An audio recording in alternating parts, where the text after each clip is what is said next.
Alors, dans le chapitre suivant, on va aller explorer les 5 mots d'ordre de l'accompagnateur. Donc, dans tout ce qu'on a pu dire, vous commencez, je pense, à avoir des idées.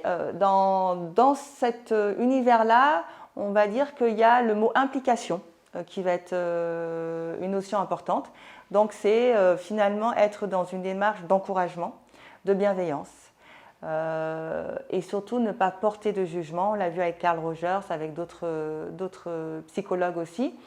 Et aider à déconstruire avec la personne, simplifier les choses pour que la personne puisse comprendre, adhérer et marcher seule à côté de vous, ou vous à côté d'elle.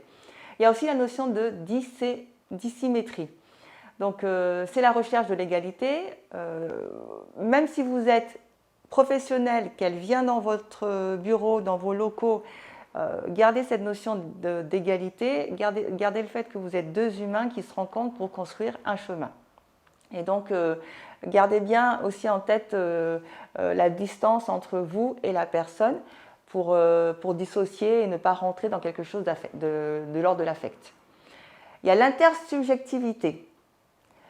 Donc, on pourrait dire c'est mettre en avant ce qui est commun et qui, en tant que tel, cimente la relation pour comprendre et échanger. Reconnaître ses failles en tant qu'accompagnateur, c'est important. Je vous parlais d'humilité dans d'autres vidéos. Important de dire « je sais, je ne sais pas, peut-être ». Voilà. Et la personne, elle peut vous faire confiance. Elle saura que vous êtes quelqu'un qui est solidement ancré dans sa personnalité. Et cette confiance-là va facilement se mettre en place. Il y a également la transition.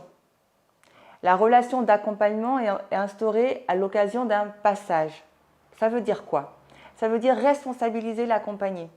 Il ne faut pas qu'il soit juste présent, spectateur de sa vie. Non, ça ne fonctionne pas. Donc il y a des moments où effectivement vous allez faire à sa place, je ne vous le cache pas, mais ces moments-là doivent être précis, cadrés et ne doivent pas durer dans le temps. Sinon, de quelqu'un que vous voulez rendre autonome, vous le rendez encore plus dépendant. Et ce n'est pas l'objectif. Ne pas donc le porter, ne pas le sauver, ne pas vouloir faire à sa place quand il peut le faire. Voilà. Refuser de jouer le rôle de thérapeute, c'est vraiment important de dissocier ça, parce qu'effectivement, l'accompagné va vous poser sur la table, nommer des choses difficiles qu'il a vécues. Vous avez le devoir de l'accueillir, mais ensuite, de ce qu'il va vous dire, s'il y a besoin d'être accompagné de manière psychologique ou au niveau de la santé, eh bien à vous de faire jouer votre réseau pour y aller. D'accord ? Donc évitez de vous positionner en tant que sauveur, ça va vous revenir à la figure. Il y a aussi dans ces 5 mots d'ordre la dimension de processus.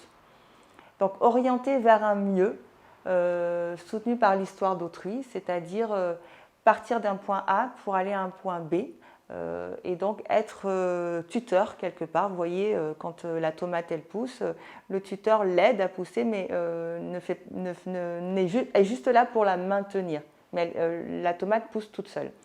Donc il y a cette orientation-là et puis la conception du temps comme mûrissement, comme maturation. On est dans quelque chose qui va au rythme de la personne, de la structure, du territoire. Il faut prendre ce temps-là nécessaire. Un arbre ne pousse pas en un jour. Voilà. Il semble aussi nécessaire pour un accompagnateur de favoriser les échanges de pratiques pour éviter l'isolement et enrichir sa pratique. Ça, je vous le dirai jamais assez. Voilà pour ces 5 mots d'ordre qui accompagnent le monde de l'insertion.